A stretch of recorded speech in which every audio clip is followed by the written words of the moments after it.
कुंभ मेला जैसा दृश्य उपस्थित हो गया तो जूता रखने की व्यवस्था कई गुना बढ़ानी पड़ेगी। तंबू से जब रामलला एक लकड़ी के छोटे से मंदिर में लाए गए और उस लकड़ी के मंदिर में 18 जनवरी 2024 तक वो रहे, उस स्थान को भी पवित्र माना गया है। वहां भी एक नए छोटे मंदिर का निर्माण हो रहा है। हुतात्माओं की स्मृति में स्मारक बनाया जा रहा है। वो किस प्रकार की दीवार चाहते हैं, उन सब के सुझावों के अनुसार बाउंड्री वॉल का निर्माण किया जा रहा है। हमारे साथ विराजमान हैं हमारे नए ट्रस्टी श्री कृष्ण मोहन जी। मैं उनके दाईं ओर बैठा हूं, मेरे बाईं ओर बैठे हैं। हरदोई के रहने वाले हैं और भारतीय वन सेवा फॉरेस्ट उसमें आपने अपना जीवन बिताया है। वहां से सेवानिवृत्त हो गए हैं। महाराष्ट्र में आपका सारी सेवाएं रही हैं फॉरेस्ट में। अब हरदोई में अपने घर में रहते हैं।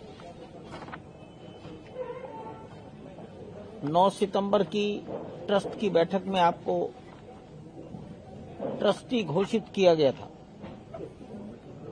उसके बाद अनेक बार यहां आ चुके हैं मंदिर निर्माण कार्य की जानकारी, प्रगति देखने के लिए। मेरे दाईं ओर अयोध्या निर्मोही अखाड़े के महंत दिनेंद्र दास जी।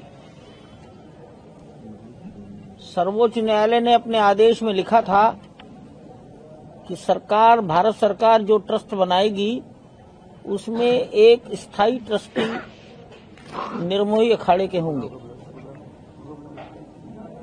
क्योंकि निर्मोही अखाड़े की अयोध्या बैठक राम जन्मभूमि के लिए लगभग पिछले 350 वर्षों से लड़ती आ रही थी। अब कहा जाएगा 400 वर्षों से या 375 वर्षों से उन्होंने ही सारी संघर्ष लड़ाई की। इसलिए सर्वोच्च न्यायालय ने निर्णय दिया है कि एक ट्रस्टी सदैव निर्मोही अखाड़े का रहेगा। डॉक्टर अनिल जी से आप परिचित हैं, तो हम चारों लोग इस समय उपस्थित हैं। आज कुल 6 ट्रस्टी फिजिकली उपस्थित थे और 8 ट्रस्टी ऑनलाइन उपस्थित थे। युग पुरुष परमानंद जी महाराज अधिक आयु के कारण इतनी ठंड में आना, हमने भी कहा अपने कमरे से जुड़ जाइए।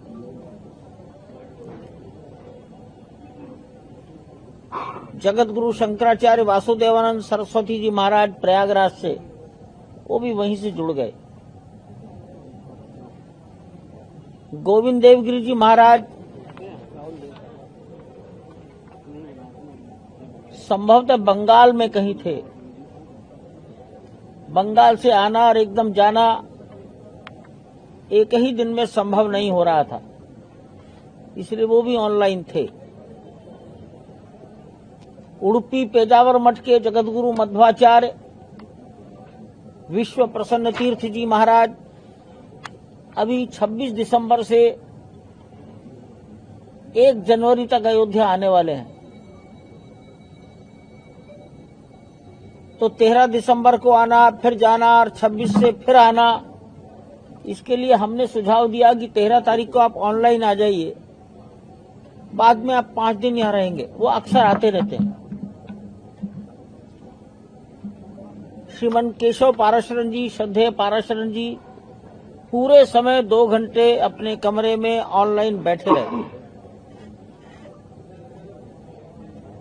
संजय प्रसाद जी जो एक्स ऑफिशियो पदेन सदस्य हैं, उत्तर प्रदेश सरकार को रिप्रेजेंट करते हैं और उत्तर प्रदेश के गृह सचिव हैं, वो ऑनलाइन उपस्थित रहे। जिलाधिकारी महोदय भी रहे ऑनलाइन, तथापि सारी बातें प्रत्यक्ष सुनने के लिए और फिर बाद में उनको बता सकें, इसके लिए उन्होंने नगर आयुक्त जी को निवेदन किया था और वो यहाँ आए थे। मैं ऐसा मानता हूं कि लगभग 13 ट्रस्टी बैठक में उपस्थित थे। हमने विश्व हिंदू परिषद के बहुत वरिष्ठ कार्यकर्ता श्री दिनेश चंद जी, एक तरह से हमने विश्व हिंदू परिषद में संरक्षक ही मानते हैं, और कर्नाटक के एक कार्यकर्ता गोपाल जो लगभग 4.5 वर्षों से यहाँ हैं और निर्माण कार्य में बहुत सक्रियता से 17-18 घंटे रोज उनकी भूमिका रहती है अंदर परिसर में, वो विशेष आमंत्रित के रूप में थे। अंतर्राष्ट्रीय रामकथा संग्रहालय, उसकी देखभाल जिनके जिम्मे है संजीव सिंह जी, राष्ट्रीय संग्रहालय से सेवानिवृत्त हुए हैं। नेशनल म्यूजियम, संजीव सिंह जी संग्रहालय की जानकारी देने के लिए उपस्थित थे। ये मैंने उपस्थितों की चर्चा आपके सामने की। तो राम विवाह पंच, आपको बता दें, ध्वजारोहण के काम को भारतीय सेना ने पूर्ण किया है। भारतीय सेना को निवेदन किया गया था, क्योंकि भारत में कहीं भी जमीन से 190 फीट ऊंचाई तक, और वो भी तिरछा डायगोनल ध्वज चढ़ाने का अनुभव किसी को नहीं था। सेना ने उसको स्वीकार किया। एक बहुत बड़ी चुनौती थी। ध्वज काफी लंबा और हल्का, वो रस्सियों में फंस सकता था। ऐसी आपद धर्म में सेना ही काम करती, तो उनको कहा गया था, उन्होंने किया।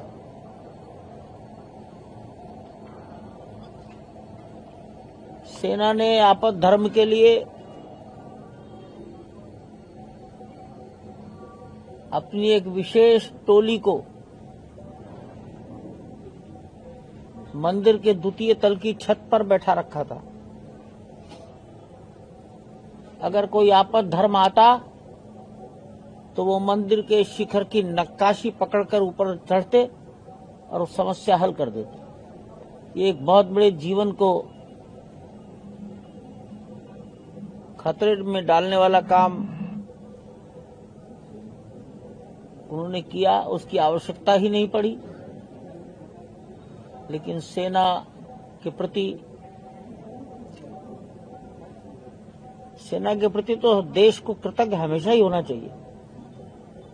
सेना है तो देश है, देश की सीमाएं हैं। जिन्होंने कारगिल मुक्त करा लिया वो सेना ही थी, तो सेना के प्रति तो सारा देश नतमस्तक रहता ही है। आज के अवसर पर हमने उनके प्रति सम्मान आदर व्यक्त किया है। मंदिर निर्माण के संबंध में जानकारी दी गई है।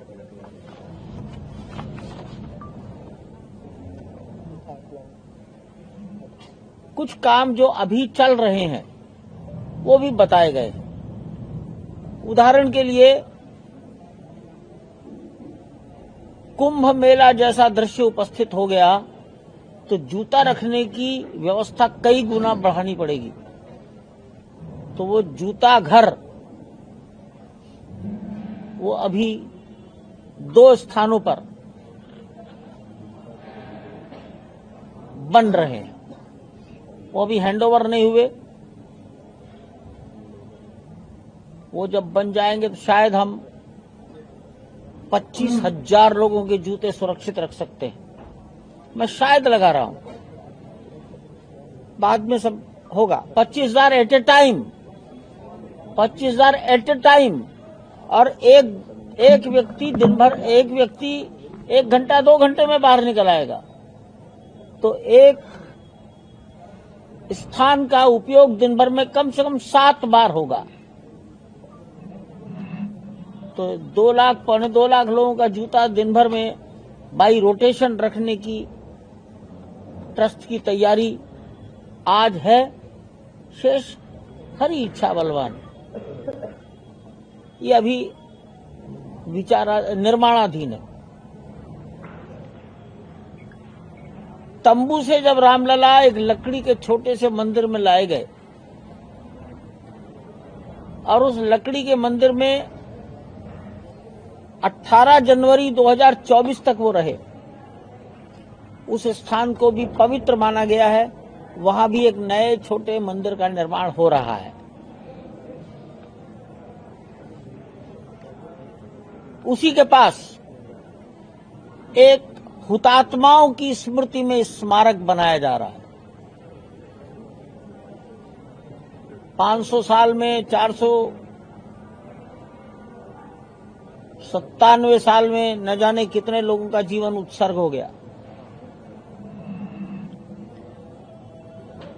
उनकी स्मृति में एक हुतात्मा स्मारक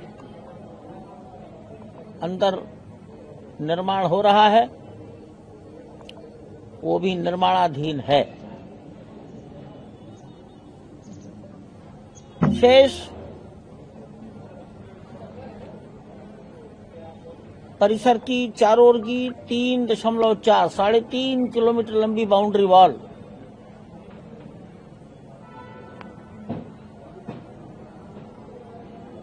सीआरपीएफ के मानक क्या हैं, सीआईएसएफ क्या चाहती है, उत्तर प्रदेश की पीएसी, एसएसएफ, यूपी पुलिस वो किस प्रकार की दीवार चाहते हैं, उन सब के सुझावों के अनुसार बाउंड्री वॉल का निर्माण किया जा रहा है। ऐसा लगता है ये निर्माण अभी चलेगा। शायद 2026 में भी पूरा हो पाएगा, नहीं हो पाएगा, आज हम कुछ भी भविष्यवाणी नहीं कर सकते।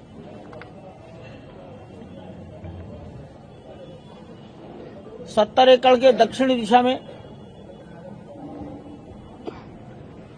एक सभागार, ऑडिटोरियम, एक अतिथि गृह और ट्रस्ट का ऑफिस ये उत्तर प्रदेश राज्य की निर्माण निगम बना रहा है। हो सकता है 2026 का अंत आते आते वो निर्माण पूरा होकर हैंडओवर हो जाए। धर्मपथ पर अंतर्राष्ट्रीय राम कथा संग्रहालय, इसका सिविल वर्क चल रहा है।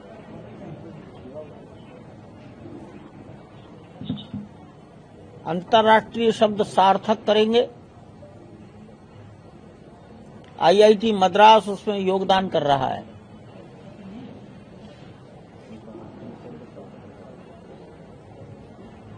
और भी योग्यतम लोग जो इस विद्या के अच्छे जानकार हैं, अनुभवी हैं, उनका सहयोग म्यूजियम के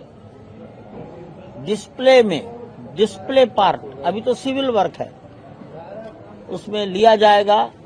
बातचीत सब हो रही है।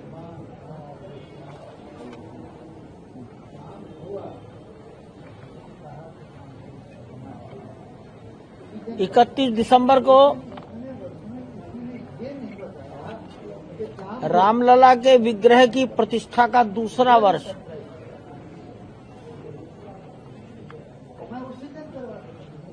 पाटोत्सव, प्रतिष्ठा द्वादशी, द्वितीय प्रतिष्ठा द्वादशी। देखो, अंग्रेजी कैलेंडर और हिंदी कैलेंडर का अंतर। सन 2025 में 11 जनवरी को भी प्रतिष्ठा द्वादशी थी और दिसंबर का आखिरी दिन भी प्रतिष्ठा द्वादशी है, 31 दिसंबर, और प्राण प्रतिष्ठा हुई थी 22 जनवरी को। भारतीय कैलेंडर में पौष शुक्ल द्वादशी 22 जनवरी 2024, 11 जनवरी 2025 और 31 दिसंबर 2025, ये सब लीप ईयर होते हैं और वो कहीं महीना बढ़ जाता है। अंग्रेजी कैलेंडर में कोई 28 दिन, कोई 29 दिन, कोई 30 दिन का रहता है, ये डेट का अंतर आता है। 31 तारीख को प्रतिष्ठा द्वादशी होगी। हमने 31 तारीख के लिए भारत के रक्षा मंत्री आदरणीय राजनाथ सिंह जी को निवेदन किया था, उन्होंने स्वीकार कर लिया है। 31 दिसंबर को उत्तर प्रदेश के बहुत लंबे समय तक राजनीतिक जीवन जीने वाले, उत्तर प्रदेश के जो मुख्यमंत्री भी रह चुके हैं, भारतीय जनता पार्टी के अध्यक्ष रह चुके हैं, इस आंदोलन से अपनी छोटी आयु से जुड़े रहे।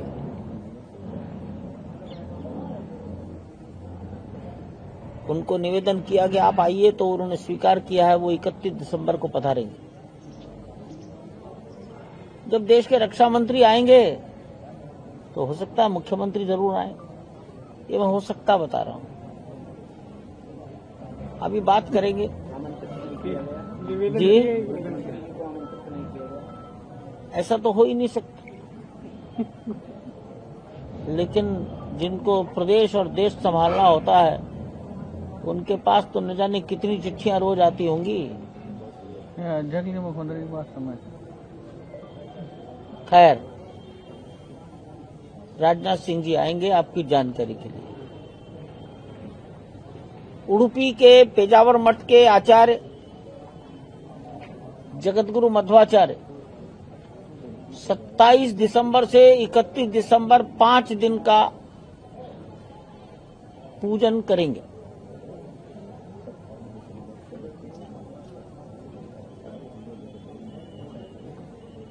उन्होंने मंडल पूजा प्राण प्रतिष्ठा के बाद भी 40-45 दिन के लिए की थी, अब वो 5 दिन पूजा करेंगे।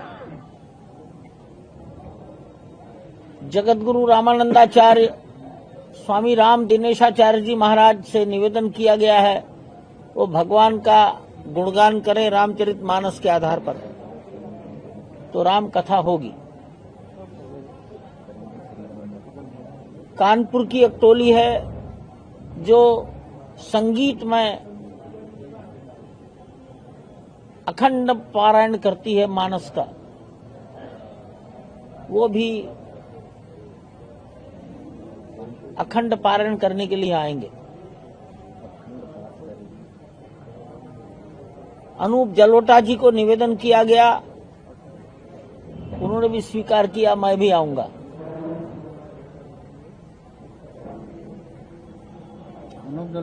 अनूप जलोटा भगवान को भजन सुनाएंगे।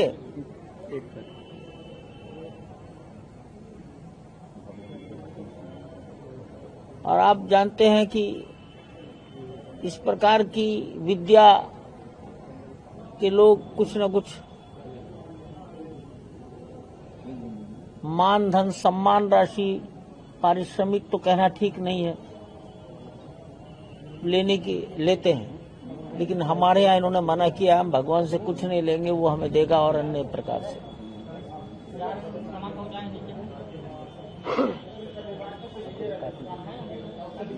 छत्तीसगढ़ में एक विश्वविद्यालय की टोली यहाँ पर भगवान राम के जीवन पर 2 दिन की नाट्य करने की इच्छा रखते हैं, उनको स्वीकृति दी गई है। एक कवि सम्मेलन भी करने का विचार है। प्रयास रहेगा क्षेत्रीय कवियों के माध्यम से भगवान राम का गुणगान कराया जाए। दिल्ली निवासी श्री जगदीश मित्तल जी वो इसका संयोजन करें, ऐसा निवेदन किया गया है। जगदीश मित्तल। ये सारे कार्यक्रम कैंपस के अंदर होंगे या बाहर होंगे? ये सभी कार्यक्रम अंगद टीला का मैदान जो परिसर के बाहर है, श्री राम अस्पताल की बगल से जाने का सड़क है, उसी मार्ग से दर्शन करने के बाद बाहर आने वाले लोग उसी एक मार्ग से बाहर निकलते हैं। तो सामान्य जन श्री राम हॉस्पिटल की बगल से अंदर प्रवेश करके अंगद टीला के उस मैदान में सभी आयोजनों को अपनी परिस्थिति, अपनी रुचि, अपने समय के अनुसार उसमें भागीदारी कर सकता है, देख सकता है। वहीं पर बाहर निकालने वाले जनता के लिए भगवान का प्रसाद उपलब्ध कराया जाता है।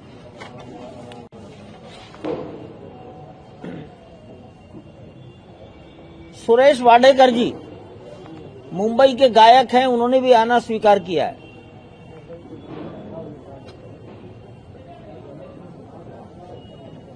तृप्ति शाक्या ये मुंबई की गायक हैं,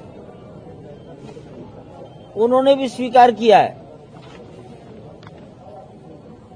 पूजा दिवाकर ये कथक नृत्य नाटिका है, आगरा के हैं, दशावतार और भगवान राम के जीवन पर जन्म से अयोध्या वापसी तक की कथक शैली में नृत्य नाटिका प्रस्तुत करने के लिए उन्होंने स्वीकृति दी है। कई प्रकार के सांस्कृतिक कार्यक्रम हैं, सब छपेंगे, मिल जाएंगे।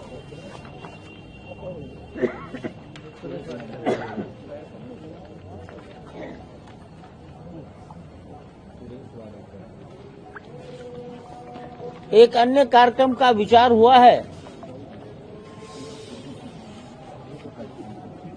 अभी वो विचार है,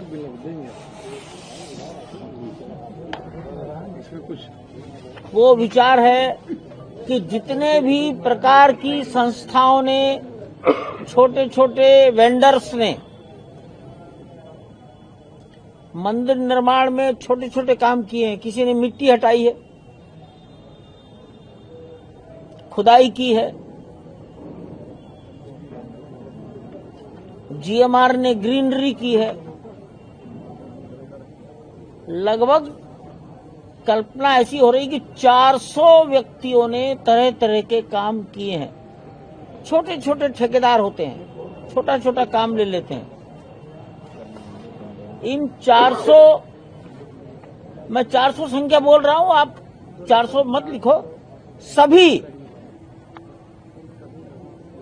वेंडर्स को बुलाकर उनका सम्मान किया जाए।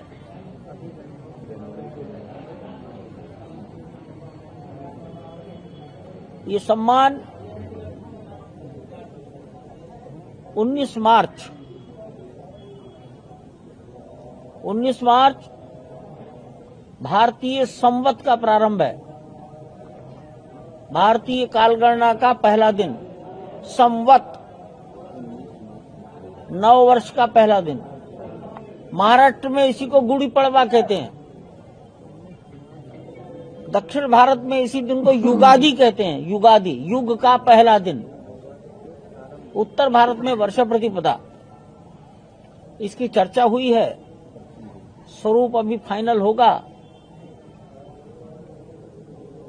तब आगे कुछ जानकारी दी जाएगी। इतना ही इस बैठक का सारांश मैंने आपके सामने रखा है। अभी जो सबसे कठिन काम था वो तो सेना से करा लिया, उनसे हमने कुछ सीखा है। कोशिश करेंगे हम ही करें, अब एक एक करें। पहले एक करेंगे,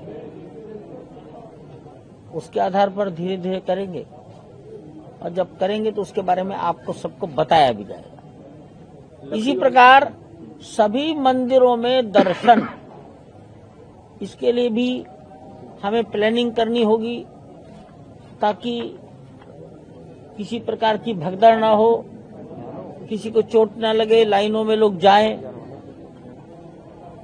डिसिप्लिन अनुशासित तरीके से बाहर आ जाएं। सब पर मंथन शुरू हो गया है। लकड़ी वाला मंदिर जहाँ पे था, दूसरा मंदिर बना रहे हैं, तो वहाँ किस देवता की मूर्ति लगी? अभी सोचने तो अभी बन जाए, अभी तो सोचा नहीं।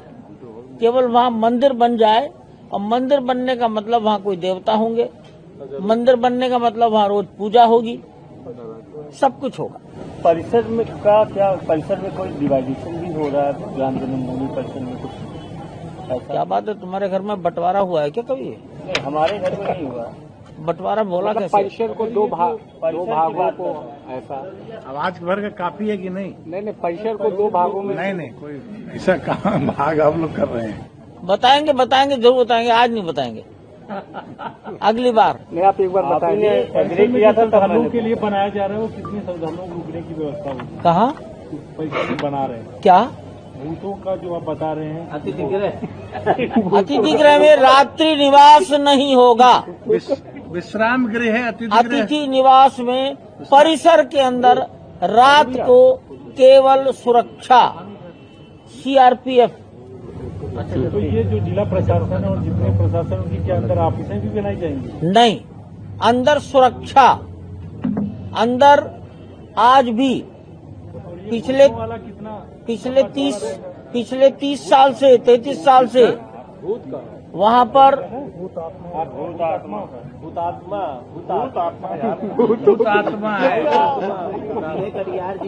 आप ऐसा न करो। पिछले 33 साल से अंदर एक मजिस्ट्रेट, 8 घंटे में 3 मजिस्ट्रेट, रामलला के लिए 3 PSO,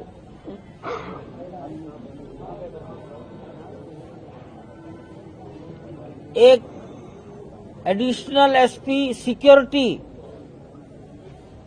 3 CO, SDM, ये 33 साल से लगातार रहते हैं। आपकी जानकारी में नहीं होगा सर। है अभी तक दूसरे के उसमें रहते थे, अब क्या अपने उसमें रहेंगे? अभी भी उन्हीं के अंतर्गत है सरकार के। वो सरकार की नियुक्ति है, सरकार ही हटाएगी। हम न उन्हें हाँ करेंगे, न उन्हें जाने के लिए कहेंगे।